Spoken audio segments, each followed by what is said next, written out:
नमस्कार, मैं अपूर्वा। आप देख रहे हैं राष्ट्रीय हित। आइए नजर डालते हैं आज की कुछ खास खबर की ओर। नारनौद में आज कुम्हार सम्मेलन तथा धर्मशाला आधारशिला समारोह का आयोजन किया गया। समारोह में डिप्टी स्पीकर रणबीर गंगवा तथा नारनौद विधायक रामकुमार गौतम ने शिरकत की। समारोह में समाज के नागरिकों ने मुख्य अतिथियों को पगड़ी एवं शॉल भेंट कर सम्मानित किया। कार्यक्रम के दौरान श्री गुरुदक्ष प्रजापति धर्मशाला का शिलान्यास तथा समाज के प्रतिभाशाली बच्चों को सम्मानित किया। कार्यक्रम को संबोधित करते हुए डिप्टी स्पीकर रणबीर गंगवा ने कहा कि इस तरह के कार्यक्रम प्रतिभाओं के प्रोत्साहन में अहम भूमिका निभाते हैं। डिप्टी स्पीकर ने कहा कि किसी भी समाज की तरक्की में एकता व शिक्षा की सबसे अहम भूमिका होती है। शोषण मुक्त समाज की स्थापना, सामाजिक और आर्थिक पिछड़ेपन को दूर करने के लिए समाज को एकता व शिक्षा के क्षेत्र पर विशेष ध्यान केंद्रित करना चाहिए। किसी भी समाज की प्रगति उसकी एकता व शिक्षा में निहित होती है, इसलिए समाज को शिक्षा के क्षेत्र में और प्रगति करनी चाहिए। उन्होंने कहा कि समाज की ओर से मुझे भरपूर प्यार और सहयोग मिला है। उन्होंने शिक्षा के महत्व पर जोर देते हुए समाज के लोगों से आह्वान किया कि वे लड़कों एवं लड़कियों के समान रूप से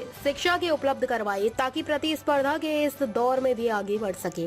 राज्य सरकार ने सरकारी नौकरियों के लिए पूर्ण पारदर्शी नीति को अपनाया है ताकि प्रतिभाओं के साथ अन्याय न हो। डिप्टी स्पीकर ने बुराइयों व कुरीतियों के खिलाफ भी एकजुट होकर प्रयास करने की अपील की।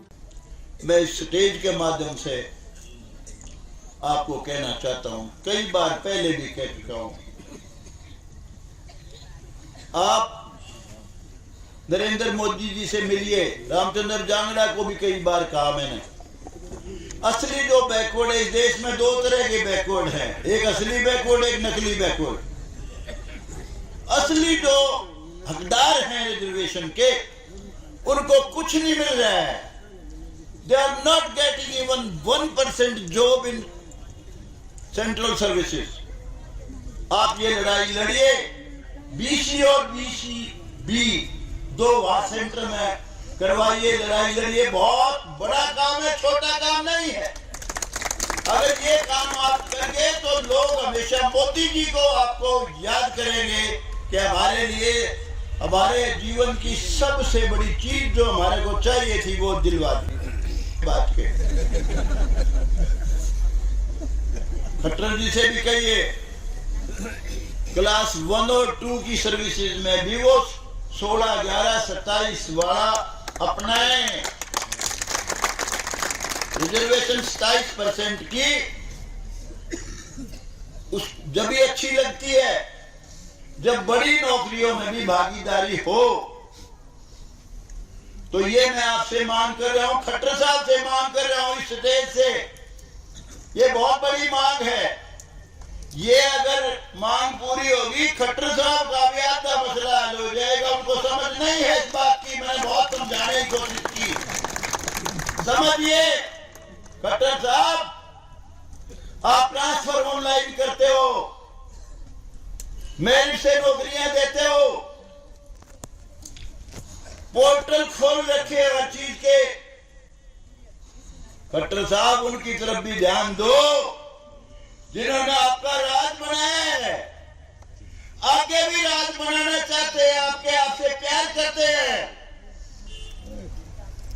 आप एमएलए को इज्जत दीजिए।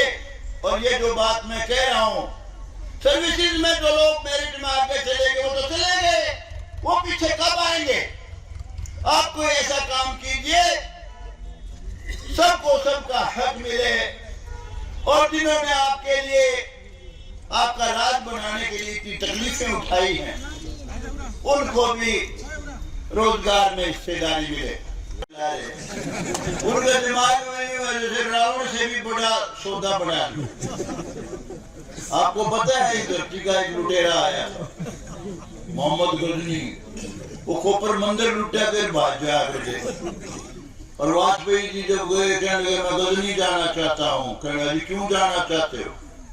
कहता है वहां का एक मोहम्मद गजनी हिंदुस्तान को के मंदिरों को लूट के ले गया था, मैं देखना चाहता हूँ। कहता छोटा सा कस्बा है, ना कोई 5 स्टार होटल है। वो कहने लगे भाई इतना मामूली आदमी था। कहता थोड़े बहुत डाकू से इकट्ठे कर लिए उसने, चोर चक्के से, और जा अगला बेला बोला।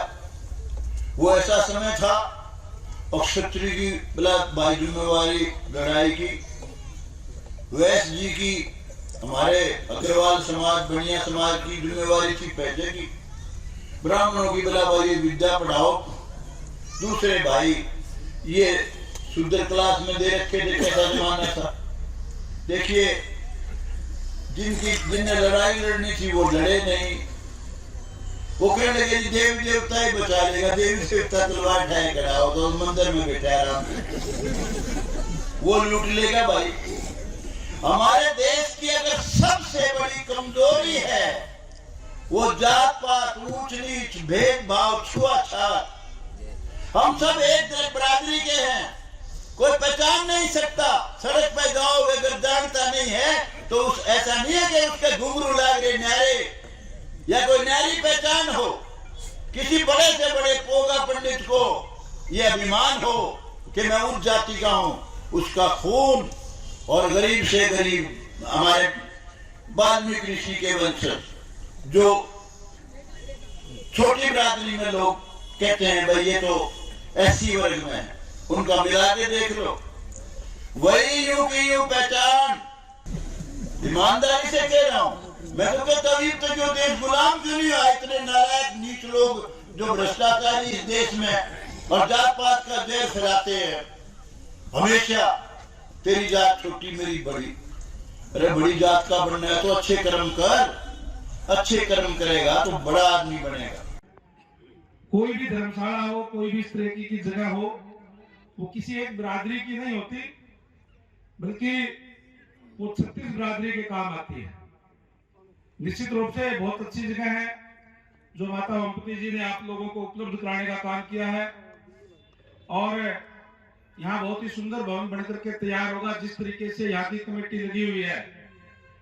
और कोई भी इस टाइप का भवन बनता है तो बैठ करके मीटिंग, कोई बात आपसे भी भाईचारे की बात कर सकते हैं, कोई ब्याह शादी, कोई मीटिंग करनी हो तो वो बैठ करके की जा सकती है, अपनी जगह होती है। ये ठीक है कि जिस बिरादरी के नाम होती है वो कमेटी उसकी देखभाल करती है, बाकी ये चीजें सबकी साझी होती है। और निश्चित रूप से जिस तरीके से आप लोग लगे हुए हो, जल्दी ही एक सुंदर भवन बन करके यहाँ तैयार होगा। मैं तो आपसे यही कहूंगा कि जिस तरीके से आज का जो समय है वो पढ़ाई का समय है, अपने बच्चों को अच्छी शिक्षा दे करके पढ़ाने का काम करना चाहिए। तुम साहब आपको अच्छी तरीके से पता है और आप ये बात उठाते भी रहते हो, इसमें कोई दो राय नहीं, आपको भी इस बात का दर्द रहता है। उन सरकारों को भुगतने का काम किया, वो बात भूले नहीं है लोग, क्योंकि आज हमारे बीच में इस मंच पे ही जैसे गौतम जी ने कहा कि भाई एसडीएम साहब बैठे हैं, ये बीसी में नहीं आए, जनरल के अंदर आए। क्या और किसी सरकार में संभव हो सकता था? उन सरकारों का जब रिजल्ट आता था तो खासकर बीसीए, क्योंकि राजनीति के अंदर बहुत कम है, उसके जब रिजल्ट आते थे, चाहे क्लास 3 के, आप एचसीएस की तो बात ही छोड़ दीजिए, क्लास 1 की 2 की तो बात ही छोड़ दीजिए, तो ये आता था 5-4 लेकर के योग्य उम्मीदवार ना मिलने के कारण ये पद रिक्त छोड़े जाते हैं। उन लोगों को उन्होंने योग्य बनाने का काम किया जो जन्मजात स्किल्ड होते हैं, जो जन्म से कोई न कोई हुनर लेकर के पैदा होते हैं। कोई कारपेंटर का काम करता है, कोई बाल काटने का काम करता है, कोई बर्तन बनाने का काम करता है, कोई कपड़े सिलने का काम करता है, कोई लोहे का काम करता है, और बोला इसमें अयोग्य थे। आज इसलिए नौकरियों के अंदर गरीब आदमियों के बच्चे लग रहे हैं, जनरल में इसलिए आ रहे हैं क्योंकि ऐसी व्यवस्था आज की सरकार ने देने का काम किया है, भारतीय जनता पार्टी की सरकार ने देने का काम किया है, मनोहर लाल जी ने देने का काम किया है कि अगर वो कोई भी बच्चा पढ़ता है तो अपनी योग्यता के आधार पे वो स्थान अपना बना सकता है।